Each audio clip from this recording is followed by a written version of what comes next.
Hey guys, how's it going? My name is Seth. Welcome back to the YouTube channel. And today I want to celebrate Heaven Burns Red's global release and talk about that a little bit today and maybe give some insights, some tips and tricks because I am a veteran player of the scene.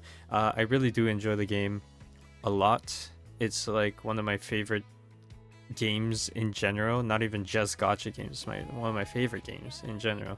If you couldn't tell from, like, I usually don't buy merch of like anything except like anime stuff or yeah. But I got poster back there. Heaven Burns Red poster. I don't know if you can see it very well. It's all of them is a Lawson collab, which is pretty cool, exclusive. You know what I mean?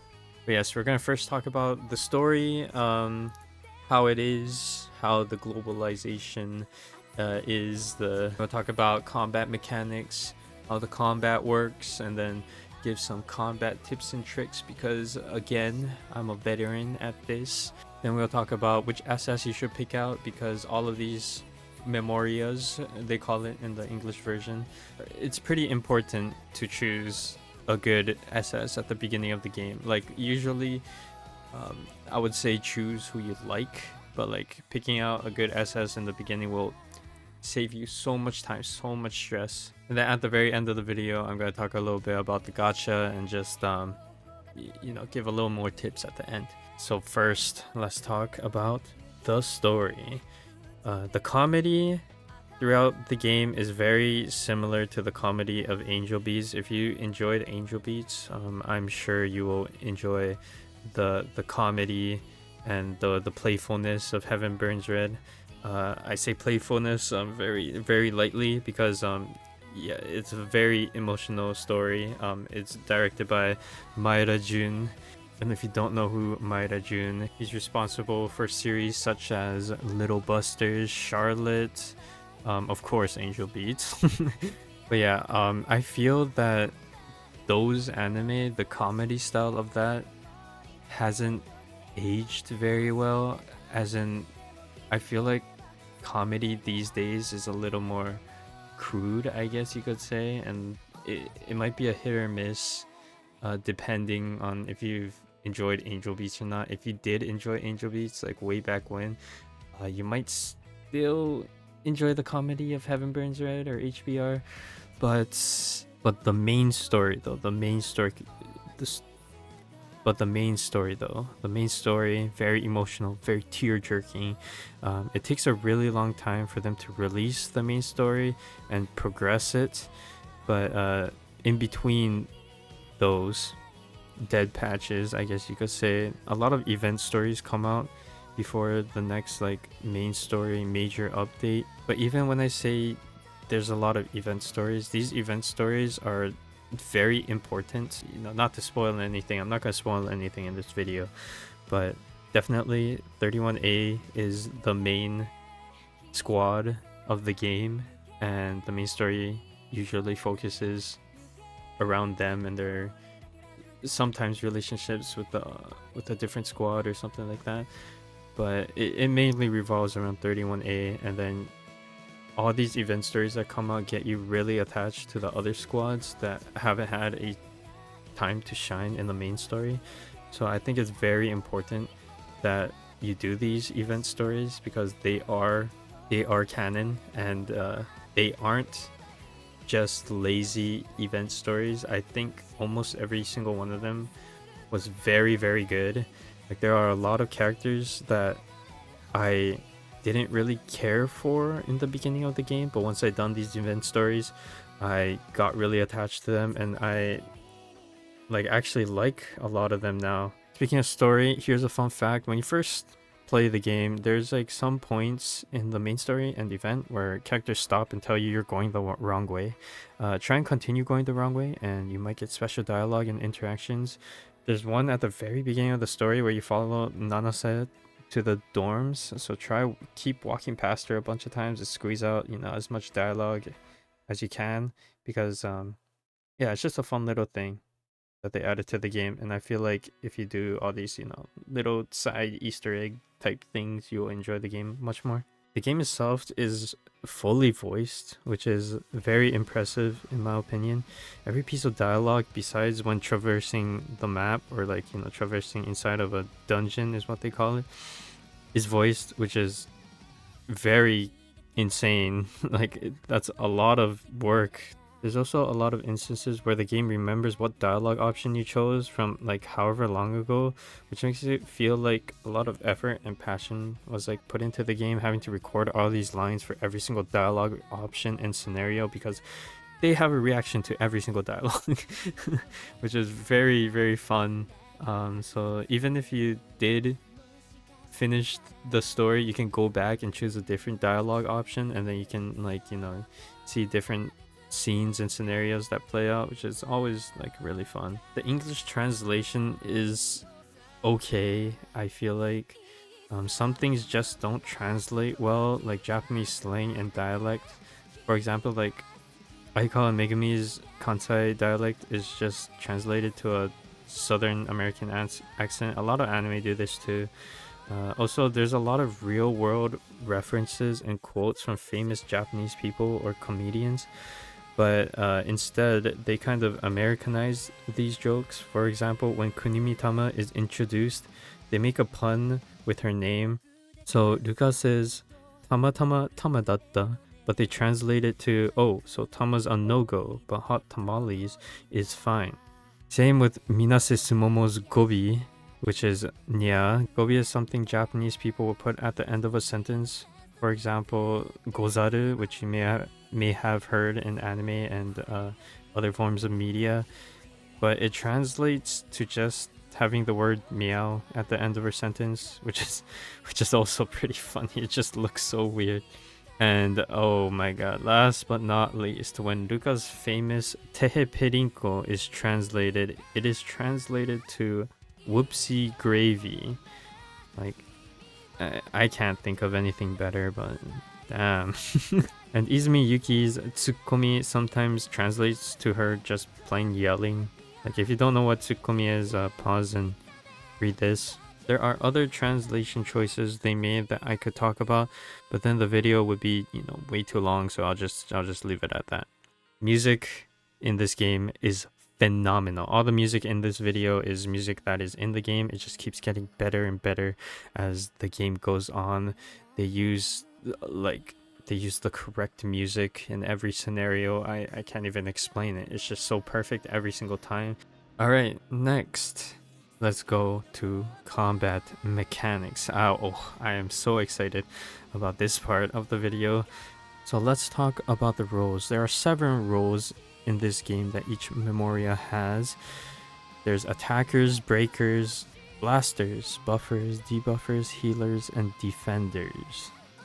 Most of these are pretty straightforward. Attackers deal increased damage to HP and is mostly to deal, you know, damage to the HP gauge and finish enemies off. Breakers do increased DP damage and is used mostly to break shields. Buffers gives buffs such as skill damage buffs as well as critical chance and damage. Debuffers gives enemies debuffs such as defense down and increased damage to enemies weak against to their weakness element. Healers heal, of course, but new healers, a lot of them gives a certain type of buff as well. Oh, and I forgot to talk about defenders. So defenders, they tank and taunt and mitigate damage, right? Newer tanks can heal and others can do damage.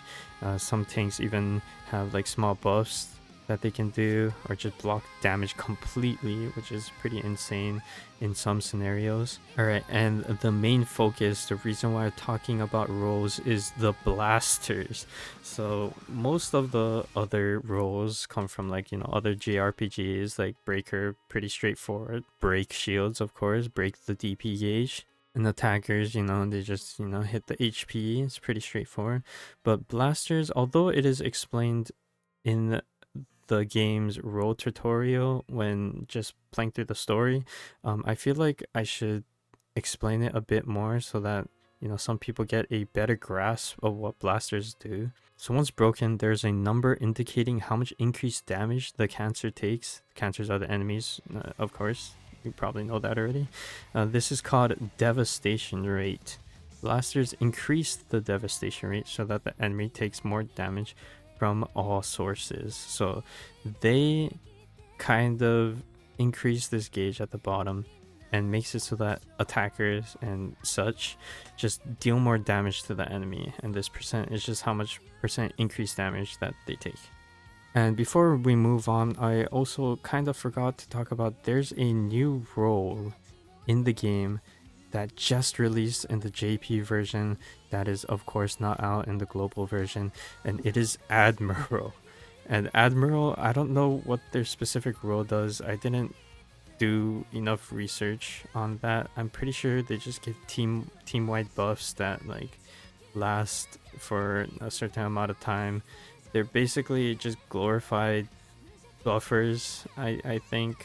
And every character has a different weapon type, and weapon types stay the same on every single character. They cannot change because the seraphims, the weapons they use, will never change. They will always be the same weapon type. So no matter what memoria you have or new memorias come out, they will have the same weapon type, subject to change. But as of right now, over the course of almost 3 years that Heaven Burns Red has been out, they have not changed this fact. Different memorias can have different attributes. There is 5 attributes in the game so far.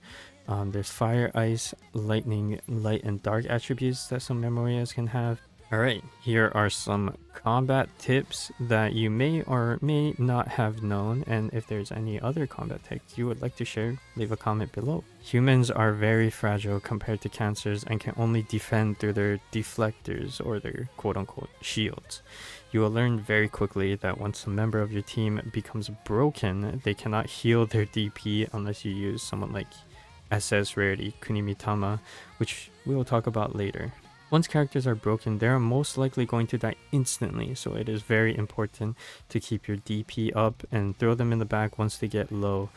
Duplicate buffs can stack up to 2, and any more duplicate buffs can stockpile up and be used during the next turn and do not disappear.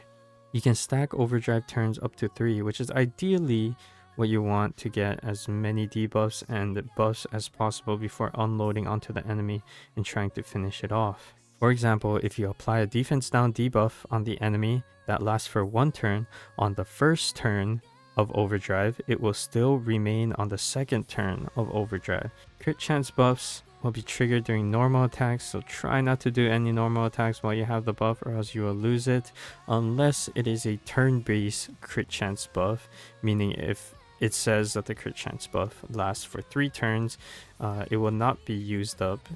If you have someone like SS Sakuraba Seira, you can have a 3-turn crit chance buff, and it will last until those 3 turns, so every attack you do will crit, so you don't have to worry about normal attacking during that time because it is turn-based.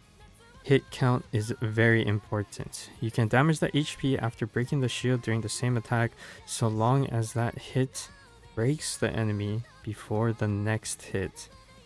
Here's a little example of what I mean. Lower hit count means less chance of damaging the HP after breaking the shield, and more hit count means more attacks will be occurring. So any attack that occurs after the shield breaks will damage the HP. Okay, let's talk a little bit more about devastation rate, which is what blasters do best. Smaller enemies, devastation rate usually caps out pretty low, like 125% or 150%, while bosses are up to 300%, and then harder content go up to 999%. So sometimes you can get massive numbers like the video shown here. Next, we'll talk about upgrading and stats. There are a lot of stats in this game, and it may seem a little overwhelming at first, but I'm here to tell you what every single stat does, and yeah, let's get right into it. First things first, strength equals HP damage. So the higher strength you have, the more HP damage you will be doing. Dexterity correlates to how much DP damage you do. So strength you would usually put on attackers, and dexterity you would usually put on breakers. Blasters, however, do not scale off one or the other. So maybe you would want to stack dexterity on them to help break shields before they can, increase devastation rate.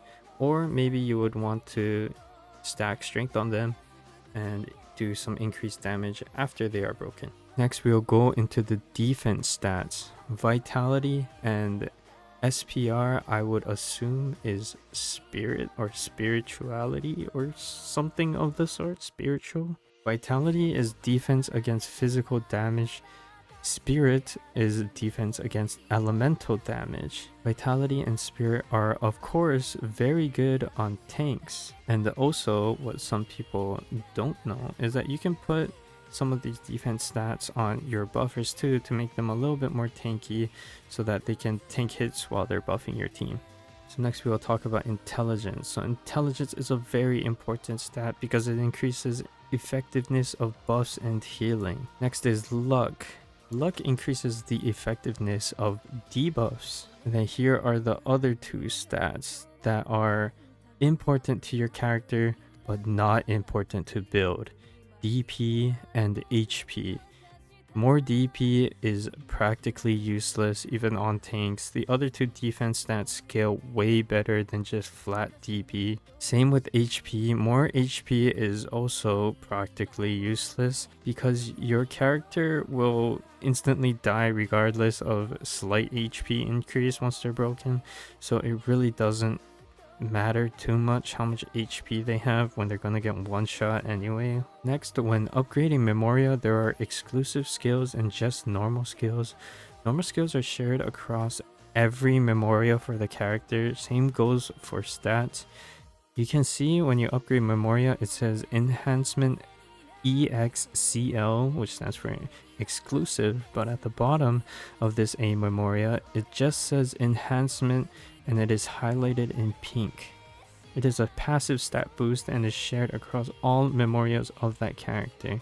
So once you've gotten a lot of spare resources, like I do now, you can get a small bit of a boost when you get a new A Memoria or S Memoria.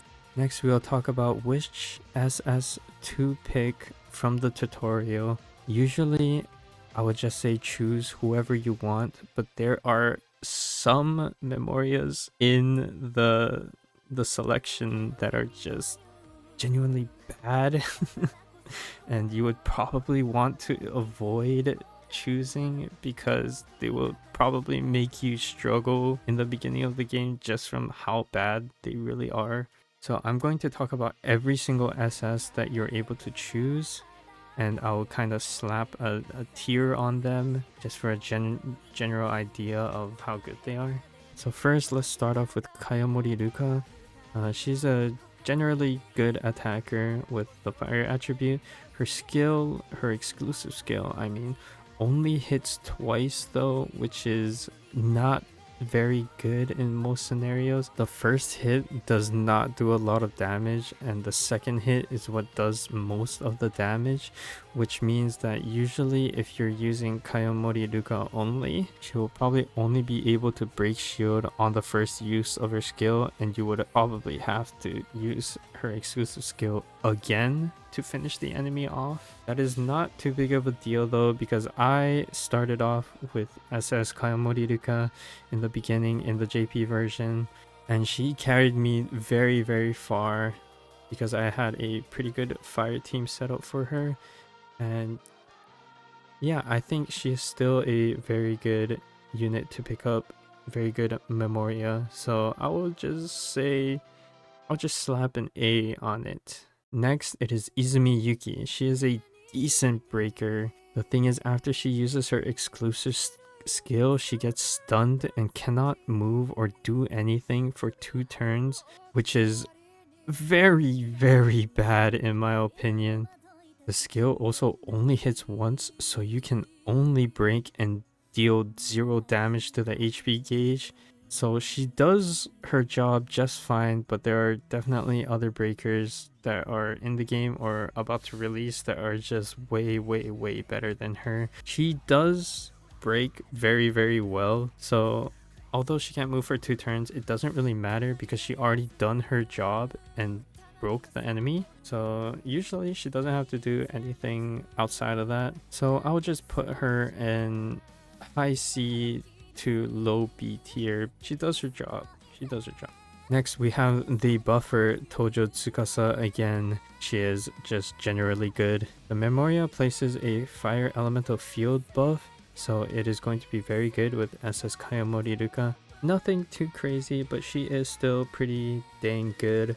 So I would also put an A on her, although as of right now, there aren't too many fire elemental people out yet that can make use of her buff. So if you don't have Ruka, maybe she is around, again, high C, low B, the priority. But if you do have Kayamori Ruka, I would say high A for this one. Next, we're going to be talking about Asakura Karen, the Blaster. She has a very high hit count and can allow for one-shotting bosses because of that high hit count. But in exchange, again, another unit that is stunned for 2 turns after using their skill. Her damage scaling is very, very high. So you can one-shot a lot of the bosses. The meta at the beginning of the game's lifespan in JP was to just obliterate bosses, stacking buffs and debuffs and just using Asakura Karen. So Asakura Karen, very good blaster, needs some setting up to do, but she does very high damage. I think she is high A, although she does get stunned, which kind of pegs her down a bit. I'm gonna put her at just plain A. Next, we're going to be talking about Aikawa Megumi, one of my favorite, if not my favorite character. She is a debuffer, but sadly, this Memoria is just plain horrible. The debuff that this Memoria applies is a stun to the enemy, no defense down or any crazy debuff. All the enemy can do is get stunned for 1 turn. I cannot say that a stun is worth having her on the team when you can have a different debuffer that has just way better debuffs on their exclusive skill. Sorry, Aikawa Megumi, I have to put this Memoria in F tier. It is a unusable Memoria. It is just so bad. Next is SS Kunimi Tama. She is a generally good healer. Her exclusive skill can revive DP broken allies. Very few Memorias till this day in the Japanese version can do this. It is a very, very good skill to have.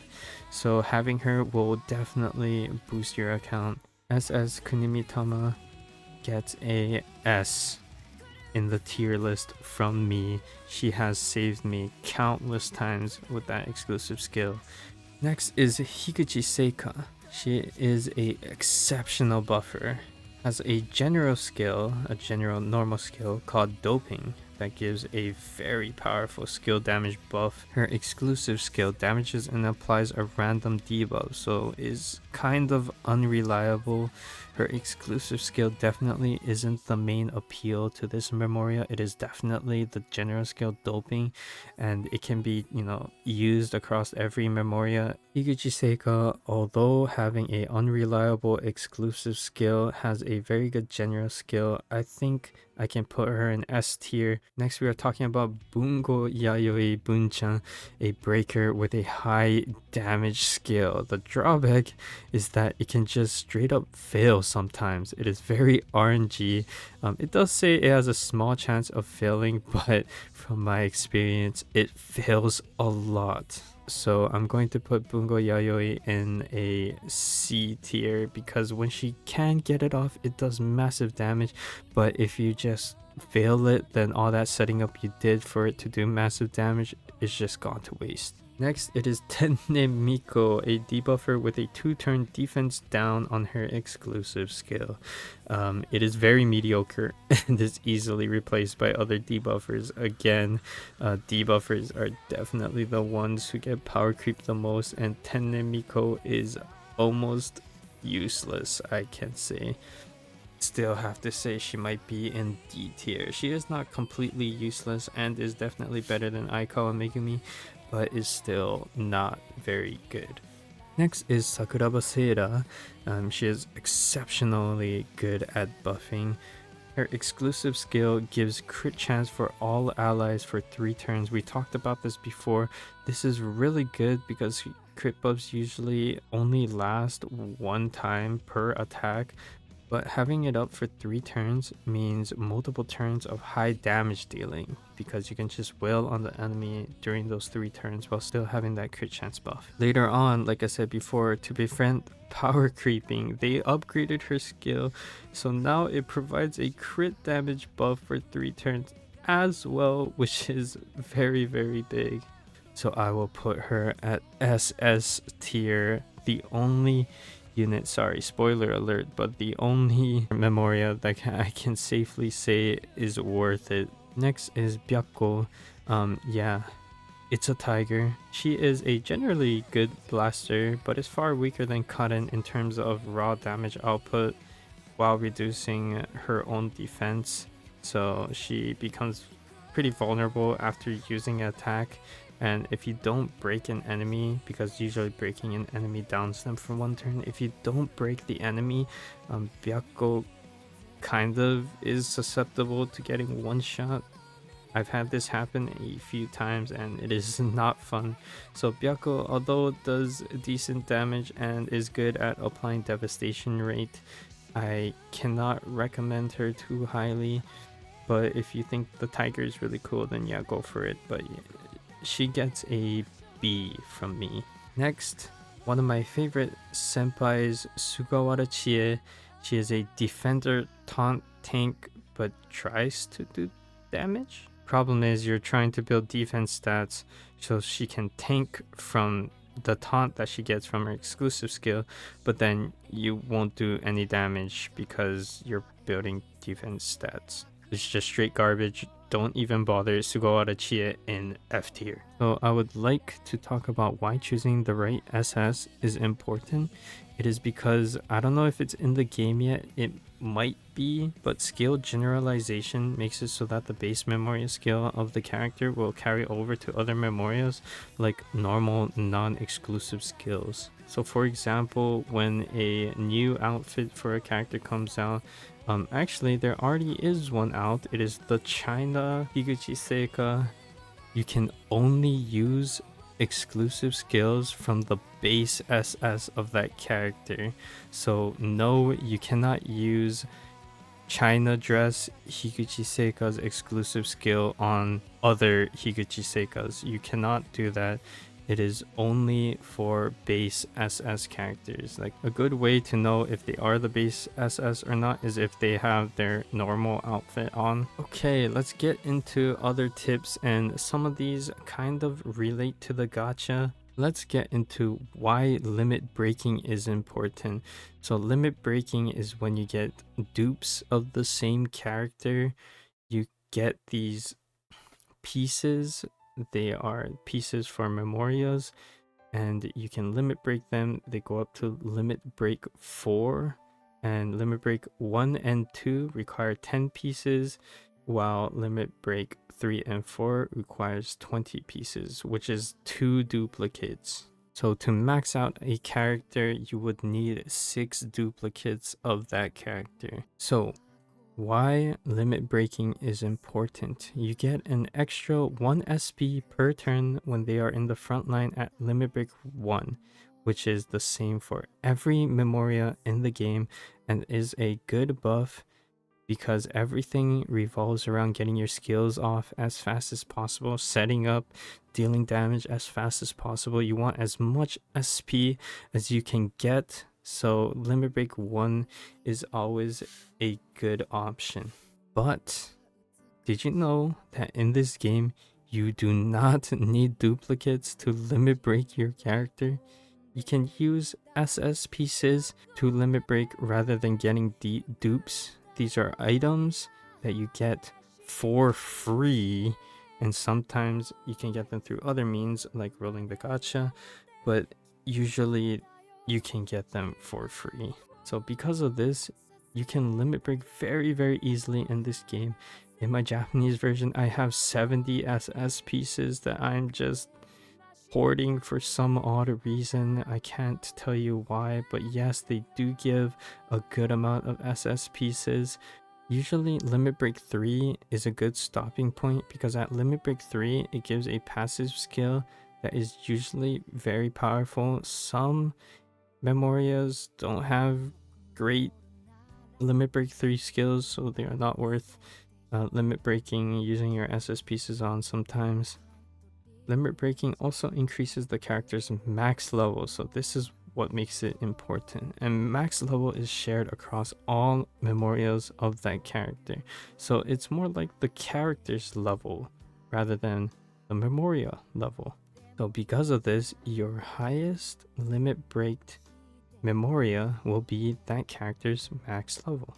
Next, this is an option you can do. This is truly up to you, but I'm just gonna put it out there. You should save your quartz for limited time banners, such as Angel Beats banner or Unison banner. Yes, they've already announced the Angel Beats collab is coming to the global version, so you can start saving your quartz for that.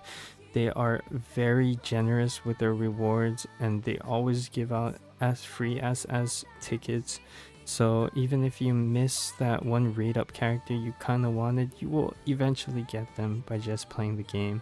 So don't be discouraged if you miss a banner and are saving quartz for limited time banners, because limited time banners are definitely way more important, because they do not come back, or they come back way later.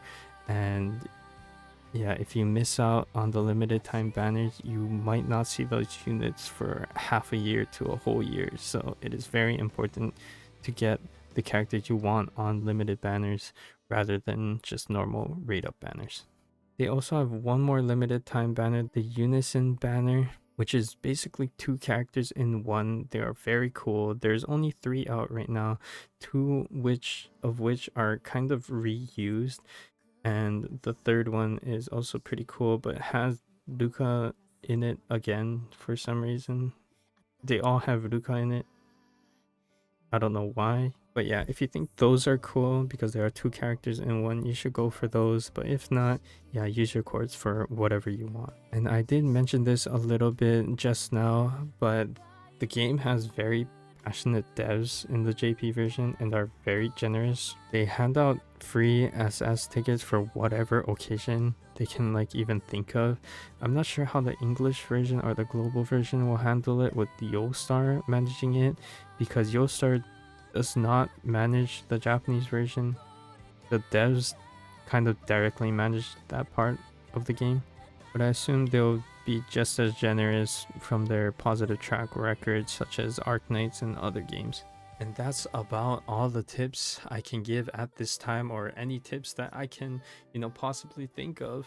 And yeah, I'm really happy that a ton of English speaking people, Americans, really can experience this game, because I love this game so much. I always talk to my friends about this game, but they can't speak Japanese or read Japanese whatsoever, so I can't experience this joy with anyone else, but now I can. So it's very exciting to see what they have in store, and I really want to see how other people react to the story, because some story gets a little crazy, and seeing reactions of that would be pretty fun. Yeah, I love this game very much. I hold it very dear to my heart, so I hope you guys enjoy it too. And yeah, thank you for watching. If you did enjoy, please leave a like, maybe a subscribe if you want to see more. I'm probably not going to play the global version or upload any global version content, because I'm so deep into the Japanese version that it's not worth it for me to get into the global version at this point. So yeah, just a fair warning, if you do subscribe, you're going to see the Japanese version rather than the global version. But yeah, thank you guys so much for watching, and I'll see you guys in the next one.